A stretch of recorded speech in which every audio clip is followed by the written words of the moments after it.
ભુજ અમદાવાદ વચ્ચે વંદે મેટ્રો ટ્રેનનું સફળ ટ્રાયલ 12 કોચની વંદે મેટ્રો ટ્રેન 110 કિલોમીટર પ્રતિ કલાકની ગતિએ દોડી અને ભુજ અમદાવાદ વચ્ચેનું અંતર 5 કલાકમાં કાપ્યું। હાલમાં ટ્રેન ક્યાંય શરૂ નથી થઈ। અગાઉ 3 ઓગસ્ટના દક્ષિણ રેલવે ચેન્નાઈમાં વંદે મેટ્રો ટ્રેનની ટ્રાયલ કરી હતી, જે બાદ પશ્ચિમ રેલવેમાં પ્રથમ વખત 8 સપ્ટેમ્બરના અમદાવાદના કાલુપુર સ્ટેશનથી ભુજ સુધી દોડાવવામાં આવી।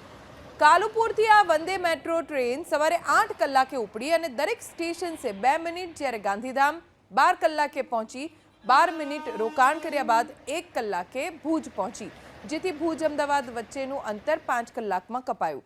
બંને તરફે સફળ ટ્રાયલ રહ્યું હોવાથી રિપોર્ટ તૈયાર કરી મુંબઈમાં ચર્ચગેટ સ્થિત વડી કચેરીએ મોકલવામાં આવશે, જે બાદ ટ્રેન દોડાવવા માટે મંજૂરી મળી શકે છે।